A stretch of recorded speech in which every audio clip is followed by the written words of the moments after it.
Meus irmãos, a paz do Senhor. Amém. Glória a Deus. Eu te convido a ler tua Bíblia no livro de Lucas, no capítulo de número 8, e o versículo de número 43.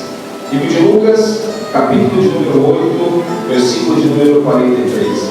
Meus irmãos, é um grande privilégio estar pela primeira vez para ministrar a palavra do Senhor nesta igreja e pela segunda vez visitando. Sou primeiramente grato a Deus por essa grande oportunidade, porque aqui tem amigos que Deus me permitiu fazer nessa nação. Sou grato a Deus pela vida do pastor Osnei, o pastor dessa igreja, pastor Gorete, uma mulher de Deus, que Deus também me permitiu conhecer aqui. Ela juntamente com a Curitiba, o Samuel, o Gilberto e Júlio. Agora acertei, Júlio.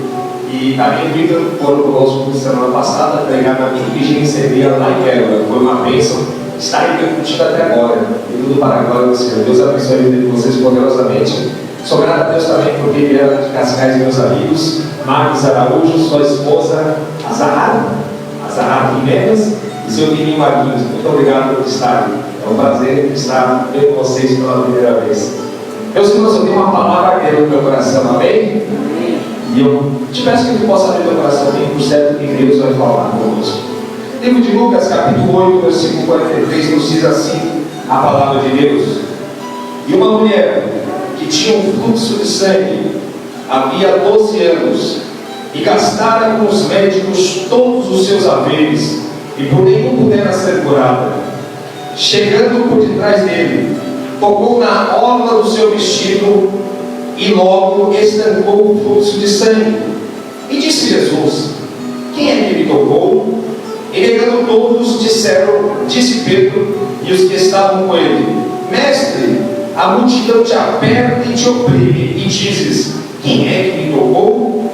E disse Jesus: alguém me tocou, porque bem conheci que de mim saiu virtude. Palavra de Deus. Pode tomar o seu assento, glorificando e exaltando o nome do Senhor. Meus irmãos, nessa noite, nessa oportunidade que Deus nos dá, eu poderia discorrer sobre personagens que nos traz inspiração, como Abraão, pai da fé, ou poderia falar sobre Davi, homem segundo o coração de Deus. Bem, também poderia falar sobre Eliseu, ele que por 23 vezes é citado como homem de Deus.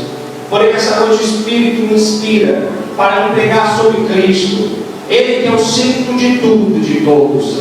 Ele que é aquele que, mesmo sendo Deus, não teve por usurpação ser igual a Deus, mas se despojou da sua glória, e ele veio nessa terra para mudar a história, para mudar a situação, para transformar vidas. Jesus Cristo, ele é aquele que, onde ele passou em sua vida terrena, ele mudou pessoas, ele mudou histórias, ele mudou situação. Isso, de certa forma, escandalizou principalmente depois de sua morte, porque quando olhamos uma perspectiva bíblica, vemos que todo aquele que era pregado no madeiro era considerado uma pessoa maldita, que se recaía sobre ele uma maldição. Mas Jesus Cristo, ele se despoja da sua glória e ele morre na cruz. Então isso é loucura para a mente das pessoas que não conhecem, que não se entregam a ele. Mas observe, irmãos, Jesus Cristo, ele se fez maldito na cruz do Calvário para que você seja dos benditos. Jesus Cristo, ele morreu na cruz do Calvário para que você venhamos ter vida. Então Cristo, na sua vida terrena, ele deixou situações que nos inspiram, que nos ensinam. E olhando para o texto que lemos, o capítulo 8 de Lucas, eu vou encontrar duas histórias que vai trazer lições para as nossas vidas. A primeira história é do texto que lemos, que eu vou discorrer no final da minha mensagem. Mas a segunda é um homem que também mostra uma transformação e nos traz algumas lições que eu preciso abordar para as nossas vidas nessa introdução. O segundo homem que eu vejo que aprendemos uma lição tremenda é o endemoniado gadareno. A Bíblia diz que Jesus Cristo, ele entra no barco juntamente com os seus discípulos. E ele vai então para Decápolis, que é bom barco no mar da Galileia. Mas é impressionante quando Cristo ele entra com seus discípulos no barco e ele está no lago, rumando para Decápolis. A Bíblia diz que vem uma grande tempestade. Mas irmão, se você estudar, você vai entender que tempestade dá em alto mar, tempestade não dá em lago, tempestade não dá em lagoa. Mas ali naquele lugar inesperado acontece balançando o barco de um lado para o outro. Isso atrai para o coração dos discípulos um desamparo, um desespero, onde eles vão despertar Jesus Cristo do seu sono. Mas é interessante que quando Cristo ele se levanta, ele olha para o vento e fala para ele: cala-te. Ele olha para o mar e fala para ele: aquieta-te. Bem sabemos que o mar, a água, ele não tem nervos para que ele venha se aquietar. Tampouco o vento ele tem cordas vocais para que ele venha se calar. Cristo está mandando uma ordem para aquele que estava atrás da tempestade. O mundo espiritual, as hostes espirituais do mal. Mas o que eu quero trazer para nós nessa noite é muito simples. Sabe por que sobreveio a tempestade? Porque o barco estava arrumando para o lugar certo. Porque Jesus Cristo ele estava indo de encontro à vida de um homem que estava endemoniado, um homem que estava aprisionado, um homem que estava em desespero pela vida em que ele vivia, pela legião que o atormentava.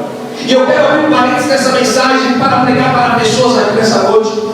Quem sabe você em determinado momento da sua vida, você se dispõe a fazer um projeto para Deus, fazer a vontade do Senhor, fazer algo para Deus, mas quando você se dispôs para o Senhor, parece que sobreveio uma grande tempestade, onde você vê a luta na esquerda, na direita, nada dá certo para você. Mas eu te trago uma palavra profética: está com luta, está com prova, está com dificuldade, é porque o barco da tua vida está no rumo certo. Mas não esqueça, irmãos, porque o barco ele estava indo para Decápolis, estava a tempestade, mas Jesus Cristo estava no barco. Isso que nós nunca podemos nos esquecer. Eu lembro de Paulo ele vai dizer, no livro de 2 Coríntios, capítulo 4, versículo 8, versículo 9, ele fala: em tudo somos atribulados, mas não angustiados, perplexo, mas não desanimado, perseguido, mas não desamparado. Aleluia. Aflito, mas não derrotado. Jesus, Paulo ele está dizendo: a vida pode estar caindo ao meu redor, tudo pode estar dando errado para mim, mas não vai mudar quem eu sou por dentro. Pode acontecer o que seja, mas não vai transformar o que há dentro de mim. Quem sabe você lembrou aqui nesse quesito, com prova, com dificuldade, com luta, mas não esqueça, não permita tudo isso mudar quem é você e mudar quem habita dentro de ti. Interessante, então, quando ele chega no lugar, ele encontra aquele endemoniado. Aquele endemoniado ele se prostra diante de Cristo e ele começa a falar coisas para Cristo: por que você vem até mim? Por que você vem atribular a minha vida? Mas Jesus Cristo ele vai mudar a vida daquele homem, ele vai libertar aquele homem. E a Bíblia nos diz, irmãos, no versículo de número 35, que quando Jesus Cristo ele curou aquele homem, ele agora colocou roupa sobre ele. Ele estava agora sentado em perfeito juízo. E a Bíblia diz que ele estava aos pés de Cristo. Antes de Jesus Cristo fazer o milagre, aquele endemoniado ele veio para os pés de Cristo. Depois que Cristo fez o milagre, ele continuou nos pés de Cristo. Muitas vezes as pessoas elas vêm para Cristo, elas se entregam ao Senhor somente para receber o seu milagre, mas assim que vem a sua bênção, assim que vem a sua vitória, elas abandonam, elas já não querem mais saber. Jesus curou 10 leprosos, mas somente um voltou para agradecer. E aqui eu quero trazer algo para ti. A Bíblia diz no livro de João, capítulo 19, versículo 25, que haviam 4 pessoas ao pé da cruz: Maria, mãe de Jesus, Maria, mãe de Tiago, Maria, mulher de Cleopas, e Maria Madalena. Havia 4 pessoas aos pés da cruz. A primeira pessoa era Maria, mãe de Jesus, porque ela estava aos pés da cruz, porque ali estava o seu filho. Ela estava aos pés da cruz porque ali estava para ela algo importante, algo relevante, algo de extremo valor. A primeira pessoa que tem que estar aos pés da cruz no mundo espiritual são pessoas que vêm aos pés da cruz e estão somente pelo que ele é. A segunda pessoa que está aos pés da cruz é Maria, mãe de Tiago. Quem é Tiago? Tiago é irmão de João. Mas o que ela representa, irmão, da Bíblia, muito simples. Certa feita, essa mulher ela vai se acercar a Cristo e falar: Senhor, tu permites os meus filhos, Tiago e João, se sentar à tua esquerda e à tua direita lá no céu. O que essa mulher representa é também muito simples. Ela está aos pés da cruz somente porque Cristo pode dar, somente porque Cristo pode fazer. Mas eu te falo, não esteja aos pés da cruz somente pelo que Ele pode te dar, mas seja como Maria, onde Jesus esteja pelo que Ele é. Aleluia! A terceira pessoa que está aos pés da cruz é uma mulher por nome Maria, mulher de Cleópas. Mas quem é Cleópas? A Bíblia diz lá no livro de Lucas, capítulo 24, que Jesus ele está no caminho de Emaús, e ali ele vai encontrar dois discípulos caminhando. Eles estavam saindo de Jerusalém. Então Cristo ele se encontra com eles, e eles aparecem para eles em Cristo, se fazendo de inocentes, perguntando o que está acontecendo. E um homem por nome Cleópas fala: você é estrangeiro e não sabe o que está acontecendo. Esse homem era Cleópas. E ele estava saindo de Jerusalém, mas se lembra, irmãos, aonde Cristo era? Ficai em Jerusalém, até que do alto sejais revestido. Aonde Cristo era ficar em Jerusalém, mas esse homem por nome Cleópas, ele não esperou, ele não aguardou, e ele saiu do centro da vontade de Deus. Abandonou o que Cristo tinha mandado. O que representa Maria, mulher de Cleópas? Muito simples. Essa mulher estava ali porque sabia: meu esposo desobedeceu, meu esposo saiu do caminho, meu esposo saiu daquilo que Cristo tinha mandado. Quem sabe você lembrou aqui nessa noite porque há alguém da tua família que está afastado, que está desviado, que abandonou o caminho do Senhor. Mas o segredo para ti nessa noite é: continua nos pés da cruz, nos pés da cruz, enquanto você está nos pés da cruz, adorando, glorificando e exaltando esse Jesus Cristo que morreu por ti no Calvário. No momento devido, as coisas serão mudadas. Sabe por quê? A Bíblia diz lá no versículo 33 que então, levantando-se eles, voltaram para Jerusalém. Aleluia. Então aqueles dois homens, aquele homem por nome Cleópas, ele encontrou que aquele homem que estava conversando com ele era Cristo, e ele voltou para onde Cristo havia mandado que ficasse. Eu quero decretar hoje salvação sobre o teu lar. Eu quero decretar hoje salvação sobre a tua família. Eu quero decretar hoje que vai voltar aquele que se desviou, que vai voltar aquele que se afastou. Mas o segredo é: continua aos pés da cruz. Agora a última pessoa, Maria Madalena. O que representa Maria Madalena? Maria Madalena foi uma mulher que teve a vida mudada por Cristo.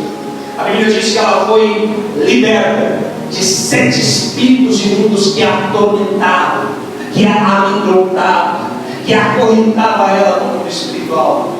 Maria Madalena, ela tinha um coração grato ao Senhor, ela tinha um coração com gratidão a Deus.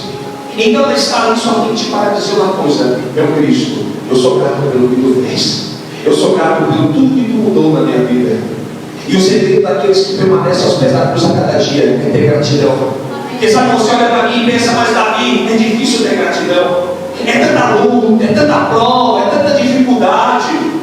Mas uma coisa é certa, irmãos: aquele que permanece aos pés da cruz não está isento de luta, não está isento de prova e de dificuldade. Muito pelo contrário, Jesus ele disse: no mundo tereis aflições, mas tem de bom ânimo, porque eu venci o mundo. Mas a pergunta que fica: a prova que sobrevém sobre o teu lar, a prova que sobrevém sobre a tua família, a prova que sobrevém sobre a tua vida, ela é direcionada pelo centro da vontade de Deus, ou ela é direcionada pelo centro da tua vontade?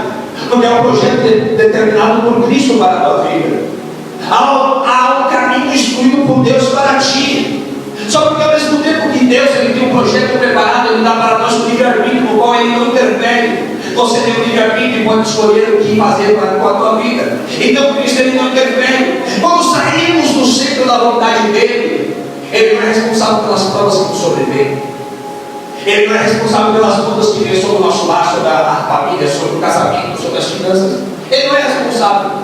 Porque todos passam por deserto, seja ele cristão, seja ele desviado, seja ele ateu, seja ele uma pessoa que nunca conheceu o Senhor. Todos passamos por deserto. Mas existe um deserto que quem leva é o próprio demônio. A Bíblia diz, ali no versículo 29, porque tinha ordenado ao espírito imundo que saísse daquele homem, pois já havia muito tempo que o arrebatava, e guardando-o preso com grilhões e cadeias. Mas impelido pelo demônio ao deserto. Ele foi para o deserto, mas não foi por Deus, foi o próprio demônio, o próprio inimigo da sua alma, da nossa vida. Então, no deserto, eles somos impelidos pelo próprio inimigo de nossa alma, quando nós não estamos no centro da vontade do Senhor. Mas existe um deserto que somos levados no centro da vontade de Deus, porque a Bíblia diz que Cristo, ele foi levado ao deserto pelo Espírito de Deus. Mas o que acontece quando nós estamos no deserto, quando estamos na luta direcionada por Deus? E não está vendo no simples livro de Lucas, capítulo versículo 80. E o menino crescia, e poucos descia em espírito no deserto. Eu quero te dizer, irmão, se você está no centro da vontade de Deus, você pode até estar no deserto, você pode até estar na aflição, você pode até estar na luta, mas ali tu vai crescer, tu vai ser robustez, vai ter força, vai ter vitalidade, vai ter vigor, vai ter fortaleza, vai ter fortificação, vai ter conduta, porque vamos estar firmados naquele Deus. Aleluia! Então, quando estamos no deserto com Deus, tem maná, tem coluna de fogo, e tem coluna de dia, proteção, provisão e guia do Senhor. Quem sabe você entrou aqui nesse deserto, mas você sabe que no teu coração você já está longe do centro da vontade do Senhor. E hoje é a oportunidade que Ele nos providencia, que Ele nos proporciona, para que tu possa tomar a melhor atitude e entregar verdadeiramente os caminhos para Ele. Sair desse deserto, dessa prova, onde o inimigo da tua alma tem te acorrentado, e vir para o centro da vontade dEle, aos pés da cruz, aonde ali você permanece, pode passar por tudo, pode deixar tudo, pode sofrer muitas coisas, mas no final terá a vitória. Então essa oportunidade que Deus ele vai nos providenciar, vai nos permitir que hoje tu venha para os pés da cruz, porque ali é o centro da vontade do Senhor. Mas a outra lição tremenda que aprendemos é quando olhamos para a vida dessa mulher, do texto que lemos no capítulo 8, versículo 43. A Bíblia diz que ela sofria de um fluxo de sangue por mais de 12 anos. Esse fluxo de sangue, vocês que são mulheres sabem o que é. É algo passageiro, são 7 dias. Tem umas que são casos mais graves, que é só 3, 4, 5, mas uma morre 7 dias. Essa mulher, ela teve um fluxo de sangue de 7 dias, mas já havia 12 anos que ela era atormentada por isso. Aqui eu abro parênteses para dizer, quem sabe você lembrou de uma situação da tua vida, pensou que ia ser passageiro, pensou que ia ser momentâneo, pensou que em qualquer momento você ia abandonar essa situação, ia mudar a tua história, mas parece que nada mudou, parece que nada dá certo. Entra ti e sai ti, você não vê mudança, você não vê que algo verdadeiramente pode ser transformado na tua vida. Está sem rumo, está sem direção, porque o tempo passa e você não vê mudança.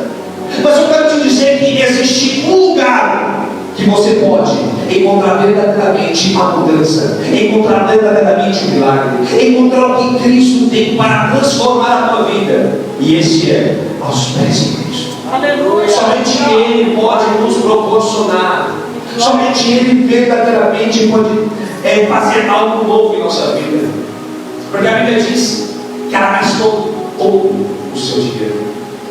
Ela gastou todos os seus bens, irmãos.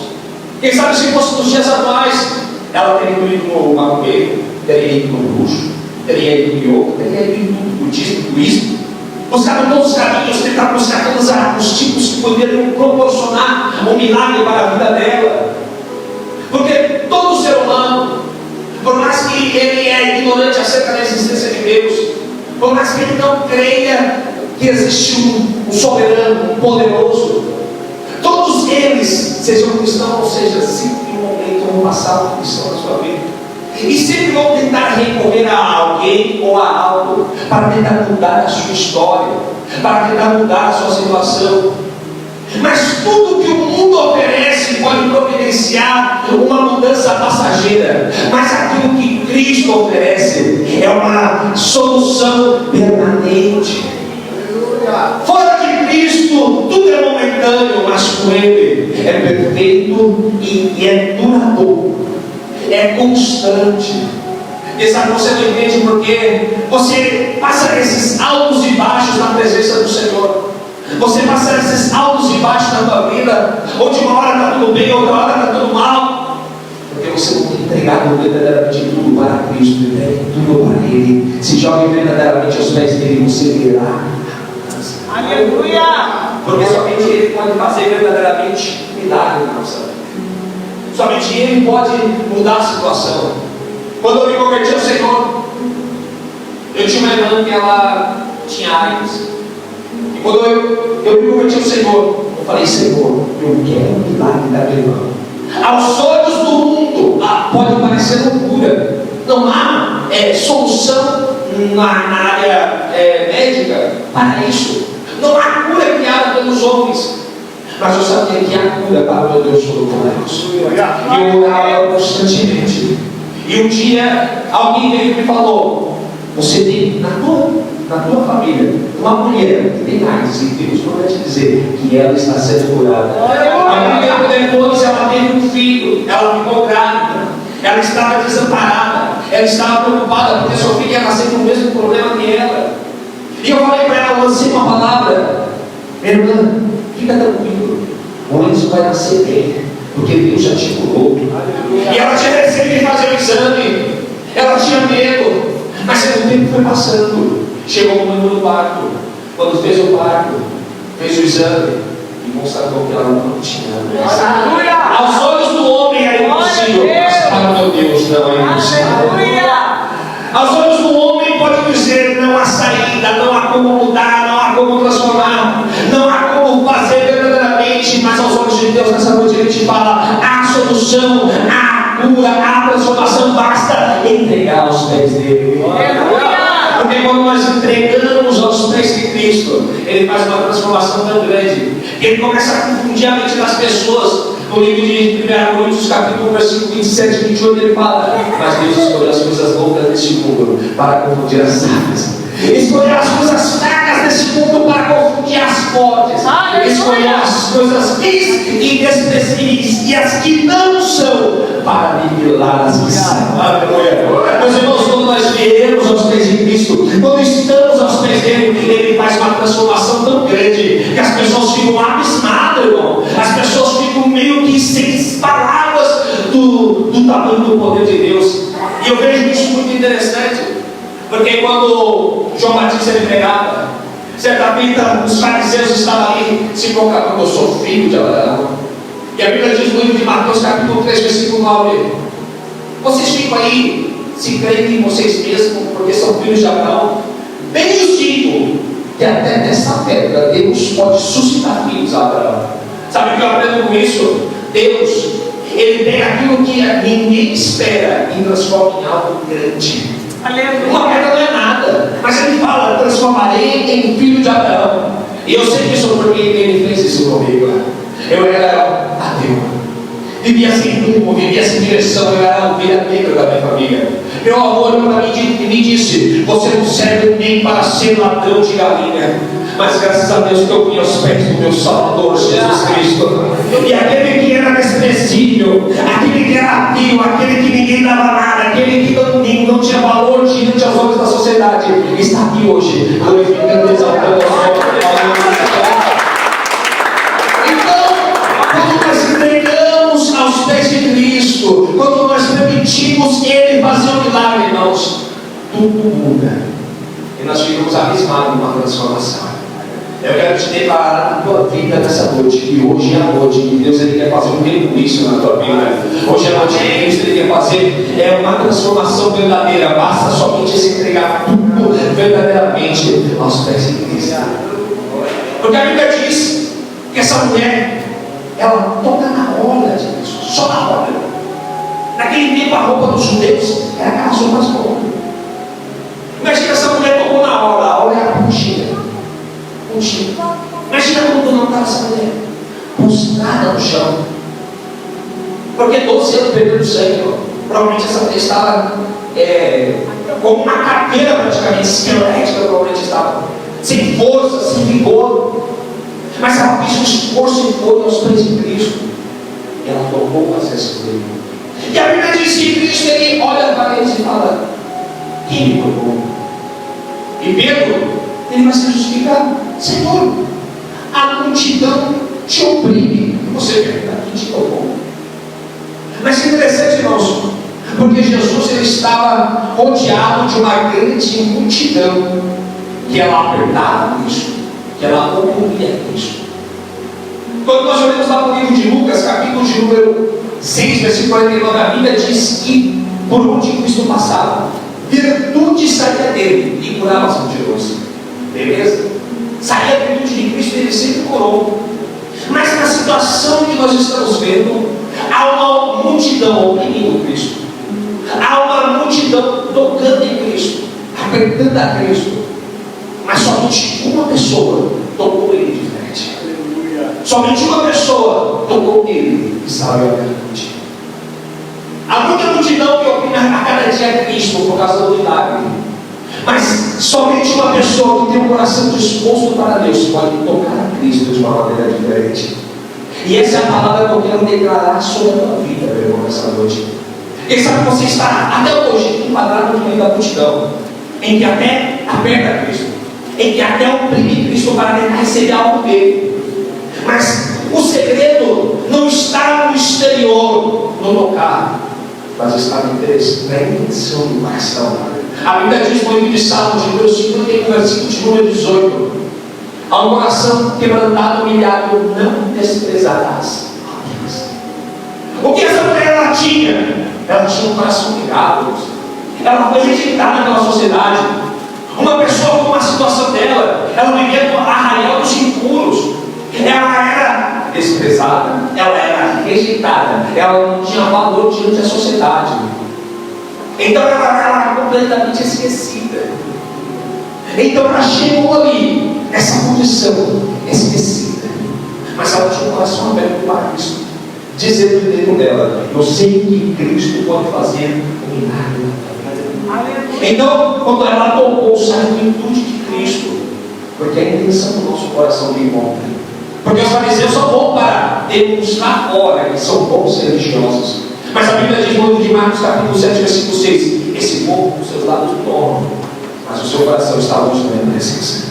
Não vale nada, irmãos, nós vimos a igreja dia após dia, mas nunca entregar nosso coração verdadeiramente para Cristo. Por isso hoje eu quero ser profeta da tua vida e declarar que a partir de hoje o teu coração vai ser diferente. Vai ser um coração quebrantado na presença do Senhor, vai ser um coração humilhado na presença dEle, vai ser um coração entregue, permitindo que o poder de Deus se aperfeiçoe na tua fraqueza. Então o que conta é a intenção do nosso coração. Se temos um coração aberto verdadeiramente para Ele, irmão, então sai a virtude dele, nos cura, nos revolve, nos limpa, nos purifica. Porque quem escreveu esse salmo no coração é Davi, irmãos. A condição de Davi naquele momento era uma condição de um pecador. Ele tinha acabado de cair no Betseba, ele estava arrependido do seu pecado. E aí Davi vai dizer: Senhor, não retire de mim o teu Espírito Santo e não afasta de mim a tua presença. Ele reconhece a sua condição de pecador, mas ele fala: Senhor, eu preciso de ti. E esse é o segredo do nosso coração nessa noite. Não importa o que aconteça na tua vida, não importa a condição que você esteja, somente abra o teu coração verdadeiramente para Ele. Toque no Senhor, ainda que seja se arrastando. Essa mulher ela deve estar se arrastando, porque ela tomou somente lá na hora. Ainda que você esteja se arrastando nessa noite, toque nele com o teu coração aberto e você verá as mudanças acontecendo, o milagre acontecendo e a tua vida mudando quando você ver essa palavra. Glória a Deus! Hoje é a noite que Deus nos proporciona. Mas aqui eu preciso abrir parênteses nessa mensagem e mostrar uma outra perspectiva para nós, irmãos. Uma perspectiva real, verdadeira e contemporânea. A Bíblia diz que ela tocou a orla. Quando eu vou lá em Salmos, de número 133, versículo 1 e 2, a Bíblia diz: ó quão bom e quão suave é que os irmãos vivem em união. É como um precioso óleo que desce sobre a cabeça e vai até a barba de Arão, e desce até a orla das suas vestiduras. Aqui eu quero meditar contigo, Deus. A Bíblia diz sobre a união do versículo. Muitos falam desse salmo, e eles falam que Davi escreveu esse salmo para a família, falando sobre unidade, falando sobre comunhão, falando sobre estar juntos. Mas olhamos para a vida de Davi. Davi, na casa de seu pai, não tinha união, era desprezado, era rejeitado, não comia na mesa, não tinha presença, não tinha como estar junto na mesa de seu pai. Quando Samuel é levado por Deus até na casa de Jessé, a Bíblia diz que Samuel entre todos os filhos. No final ele pergunta para Jessé: mais alguém aqui? Tu tem mais algum filho? E a Bíblia diz que Jessé fala: tem mais um, que está lá pastoreando as ovelhas de meu pai. Mas a palavra no original aqui, irmãos, mais um, é a palavra cabo, que seria o menor, perdão, a palavra ali, o menor, é a casa. Ele é a palavra cabo, que significa menor no coração. Davi não era só menor de estatura dentro da sua casa. Davi não era somente o mais novo da família. Davi era o mais rejeitado no coração de seu pai. Davi era o mais desprezado no coração de seus irmãos. Então ele não tinha união dentro da casa de seu pai, irmãos. Quando você vai para Davi dentro do seu próprio lar, quando ele era rei sobre Israel, nós estamos sendo mais completamente destruído. É filho tentando usurpar trono, é outro filho abusando da filha. Meu Deus, é um desastre. Então quando olhamos para Davi, ele não tinha união na casa de seu pai. Quando olhamos para Davi, não tem união dentro da sua própria casa. Mas segundo Davi, então por que Davi escreveu esse salmo falando sobre união? É muito simples. Davi pode não ter tido boa união na casa de seu pai. Davi pode não ter tido boa união dentro da sua própria casa. Mas Davi é um general de guerra. E como general de guerra ele sabe: exército é exército. Se não tem união, não vence guerra. Exército é exército. Se não tem união, não vence batalha. E nós somos o exército de Cristo. E para nós vencermos as batalhas a cada dia, é necessário a união. Mas onde você quer chegar com isso, irmão Davi? É muito simples. A Bíblia diz que ela tocou a orla. E nós, como igreja, somos a igreja da orla. Não estou entendendo, irmão Davi. É muito simples, eu te explico. Versículo 2 de Salmo 133 fala que o óleo desceu primeiro na cabeça, depois ele foi na barba de Arão, que desceu até a orla dos seus vestidos. O que o azeite representa na Bíblia? O Espírito Santo. Por onde o Espírito Santo desceu primeiro? Na cabeça. Quando ele desceu de forma corpórea, na vida de Jesus Cristo. Depois o Espírito Santo ele desceu sobre os apóstolos da igreja primitiva, Atos capítulo 2. E depois ele foi para o corpo, que somos nós. Mas o que o corpo agora precisa estar? Como a igreja da orla. Porque a Bíblia diz que desceu até a orla das suas vestiduras. Se desceu até a orla das vestiduras, significa que ele ficou pingando. E uma igreja, que é a igreja da orla, ela precisa ter o azeite do Espírito Santo pingando na nossa vida. Ou seja, evidente, constante, com sinais, prodígios e maravilhas. O maior defeito da igreja hoje é porque ela é tão desunida, ela tem tantas desavenças, ela tem tantas brigas e contendas, que muitas vezes as pessoas não querem vir tocar Cristo, porque eles olham para as igrejas, há tantos que eu não vou dizer: por que eu vou aceitar Jesus, sendo que o meu vizinho, ele é crente, mas vive na noitada, vive bebendo, vive fumando? Para que eu vou aceitar Jesus, sendo que a minha vizinha é uma má esposa, é uma fofoqueira, é uma mentirosa? A igreja da ordem, que somos nós, precisamos estar no Espírito Santo evidente na nossa vida cada dia, com frutos, com testemunho. Há um grande pregador que disse: pregue em todo momento, se preciso, use palavras. Eu quero declarar, irmãos, que nós, como igreja contemporânea, vamos ser uma igreja unida, irmãos. Vamos ser uma igreja que vai ter testemunho, uma igreja que vai evidenciar verdadeiramente o Espírito Santo. Porque uma igreja que evidencia o Espírito Santo, as pessoas vão olhar para nós e vão dizer: eu quero Cristo que nos serve. Eu quero entregar minha vida para esse Cristo que mudou a tua vida, que mudou a tua história. Jesus, ele disse: vós sois o sal da terra. O sal, ele tem uma característica interessante, porque quando você come algo muito salgado, dá vontade de beber água. Você fica com aquela sede. Sabe aquele feijãozinho passando bom? Até é gostoso, mas dá uma sede. Jesus está dizendo: quando as pessoas olham para ti, elas têm vontade de beber da água viva chamada Espírito Santo. Irmãos, eu quero declarar que no nome poderoso de Jesus, nós vamos ser a igreja que vai sair da igreja da obra, que vai estar verdadeiramente evidenciando Cristo. As pessoas vão dizer: eu quero esse Jesus sobre a minha vida, porque tem algo diferente sobre a tua. Uma vez eu tive uma experiência muito linda lá na Praça da Sé, em São Paulo. Estava ali vendo alguém pregar, e eu estava gostando, perceber, e fiquei ali olhando. De repente um homem se acercou e me perguntou: você é crente, né? Eu estava de calça, camiseta, de tênis, não tinha vivido de calça, não estava assinado. Eu falei: sim, sou crente. Não, mas você não é só um crente, eu sou um missionário. Na época eu já era missionário do Paraguai, estava somente de passagem pela palavra de Deus. Aí ele falou: sabe por que eu falo isso? É muito simples. Sou afastado, eu era presbítero da Assembleia de Deus, mas 7 anos que eu me desviei do caminho do Senhor.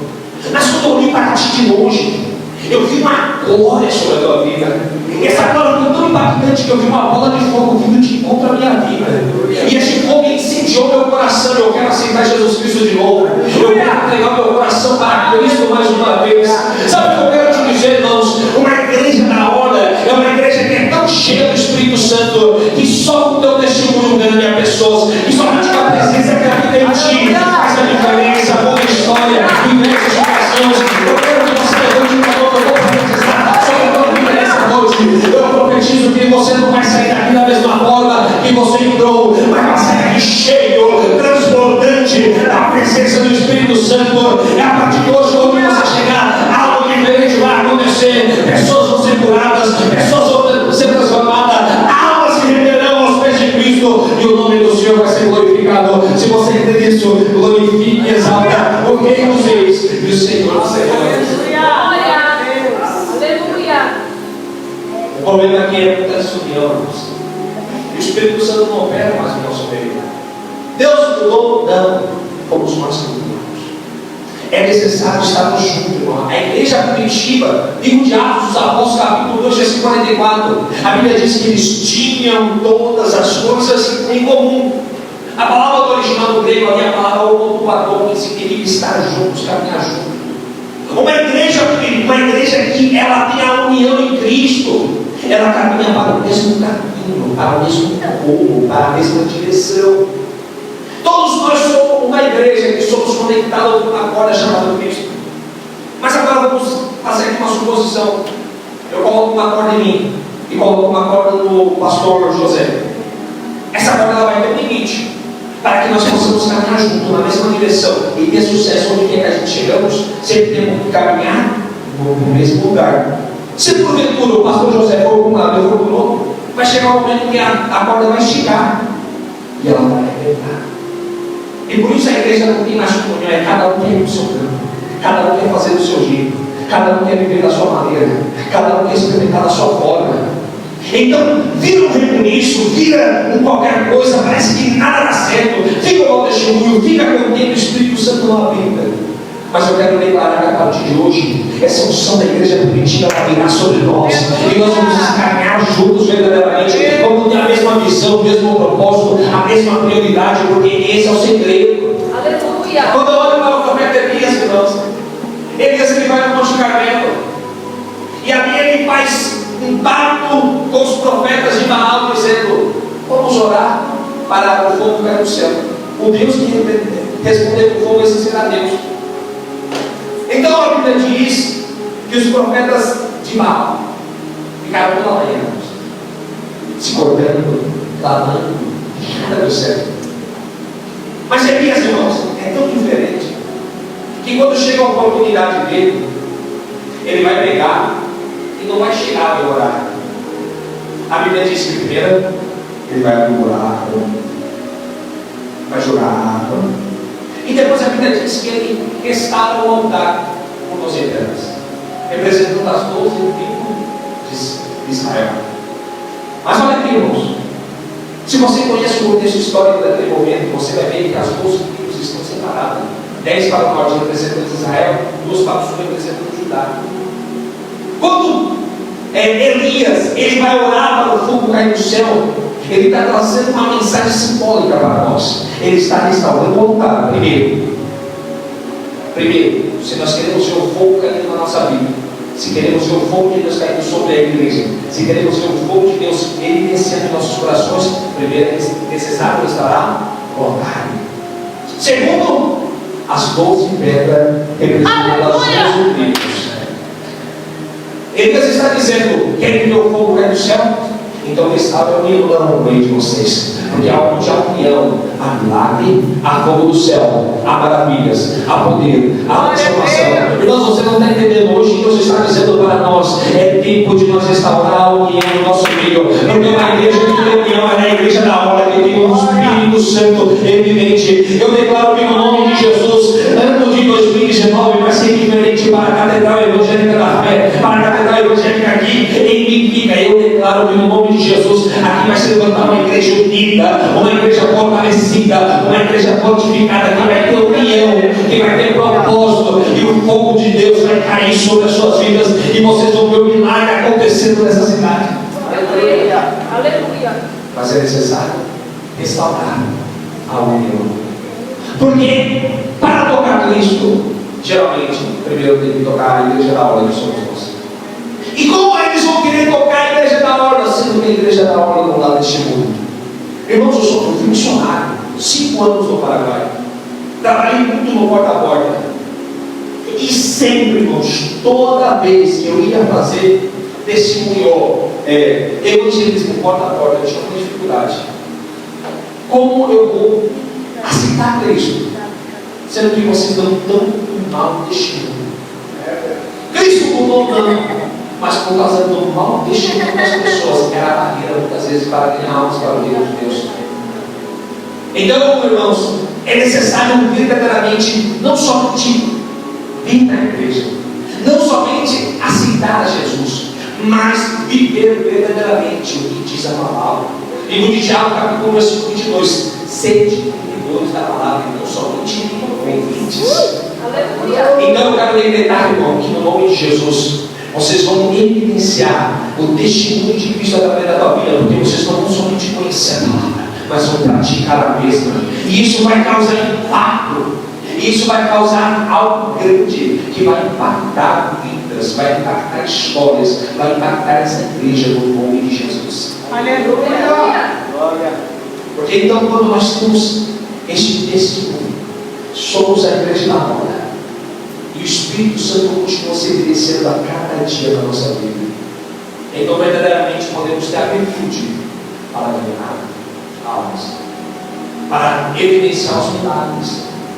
Porque Cristo, irmãos, Ele morreu na cruz, Ele ressuscitou ao 3º dia, Ele deixou o Espírito Santo, e o Espírito Santo não ficou retido para a igreja primitiva. Não, Ele é real, Ele é verdadeiro, porque eu sinto Ele todos os dias. Ele fala comigo, Ele ministra no meu coração, e aquele homens e mulheres de Deus que também passam pela mesma experiência. Mas a atitude está em nossa vida. A decisão de nos acercar a Ele está em nossas mãos. Certa feita, um pai está com o filho curioso perguntando para o pai: olha o tamanho de Deus. E o pai vai olhar para o filho e vai dizer: está vendo aquele avião lá no céu? O filho vai dizer assim: pai, qual é o tamanho dele? Pequenininho, pai, mas não dá para ver. Então o pai não diz nada. Pega o filho, coloca no carro, vai até o aeroporto. Chega no aeroporto, ele leva o menino perto do avião e pergunta: qual é o tamanho do avião agora? Nossa, grande, pai, nossa, que grande é! E eu aprendo uma lição com isso. O tamanho de Deus para nós, o tamanho do Espírito Santo na nossa vida, vai estar determinado pelo quão perto nós estamos dele. Quanto mais perto estamos dele, maior ele é na nossa vida. Mas quanto mais longe estamos dele, mais pequeno ele se torna. E isso está longe de Cristo é um erro. Porque a Bíblia diz que Pedro seguia Cristo de longe. E por seguir Cristo de longe, ele negou a Cristo. Então cuidado se você está andando longe do Senhor e hoje se aceita aos pés de Cristo novamente e toca nele, porque hoje Ele quer dar virtude para a tua vida, transformar o teu coração, transformar a tua história. Se coloque em pé em nome de Jesus.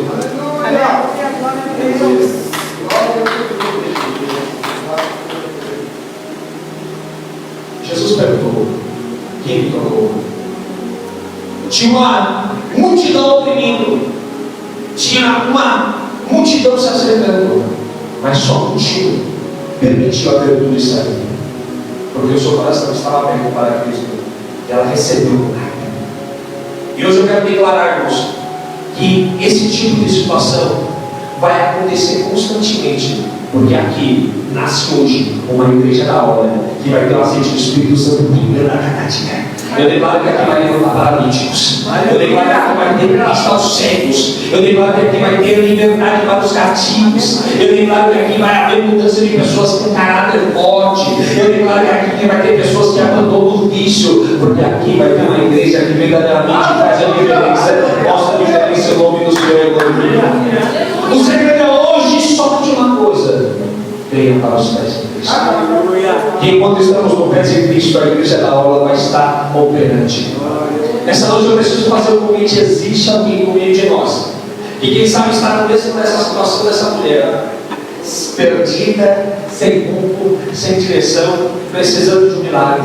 Eu quero te convidar a abrir o meu coração para Cristo nessa noite, permitindo com que Ele entre em ti, permitindo que Ele se apodere da tua vida, tocando na hora da sua vestíbula, para que hoje venha vir milagre. Por isso eu pergunto: existe no meio de nós alguém que ainda não aceitou Jesus como seu único e suficiente Salvador, e quer receber essa virtude que somente Cristo pode dar, esse milagre que somente Cristo pode oferecer? Eu quero te convidar a levantar a mão. Eu quero te convidar a aceitar Ele como teu Salvador. Vem aqui então, você, em nome de Jesus. Aleluia. Hoje é noite que já tem pessoas sofrendo na hora, irmãos. Hoje a gente está aqui, a pessoa vai ser oportunidade, o Espírito Santo é. Aleluia. Eu quero te convidar a fazer o que você me com o coração se levar e pedir.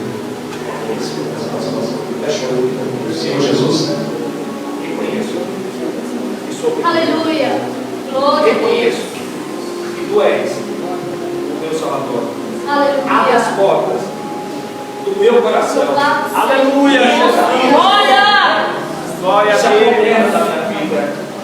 Perdoa os meus pecados. Purifica o meu coração. E escreve meu nome no livro da vida. Me ajuda, Senhor, fazer a tua vontade, trilhar o teu caminho, no nome de Jesus. Amém. Pai, eu oro essa noite por essa serva, Pai. Ah, Senhor, eu não conheço a sua vida, eu não conheço a sua história, eu não conheço a sua situação.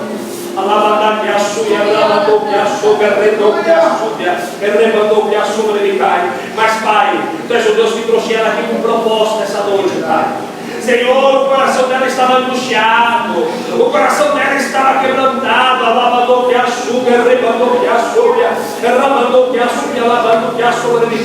Mas, Senhor, ela veio hoje aqui, Pai, e eu declaro, Senhor, que ela te tocou e está saindo virtude de Ti, Pai amado, para a vida dela. Porque hoje, Senhor, como igreja na hora, evidenciamos a Tua presença que ainda é real nos tempos de hoje. Evidenciamos, Senhor, o Teu poder, Pai. Eu declaro, Senhor, que a sua vida é mudada, a sua vida é transformada, o seu coração é liberto, a sua alma, Pai amado, ela é abraçada por Ti nessa noite, ó poderoso Deus. E eu repreendo toda corrente espiritual, eu repreendo toda muralha do inimigo, Senhor. Eu declaro, Senhor, que há libertação para a sua vida. Eu declaro, Senhor, que há fome do redondo, Pai. Eu declaro que você é diferente, Pai, tocada por Ti, amada por Ti, incendiada pela Tua presença, no nome poderoso de Jesus. Você que ouviu essa palavra e você quer ser uma igreja na hora, que evidencie o Espírito Santo e quer ser usado nas mãos do Senhor, vem na frente, eu quero orar por Ti. Você que quer ser cheio de Deus para fazer a diferença nos dias atuais, vem aqui e eu vou ministrar sobre a tua vida. E eu vou declarar fogo de Deus, fogo do céu sobre o teu coração, para que você venha viver o novo tempo, o tempo de milagre, o tempo de maravilhas, o tempo de transformação, o tempo de você virar as mãos de Deus sobre a tua vida. Pai, aqui está a tua serva. Eu declaro que é poderoso de Jesus, Senhor.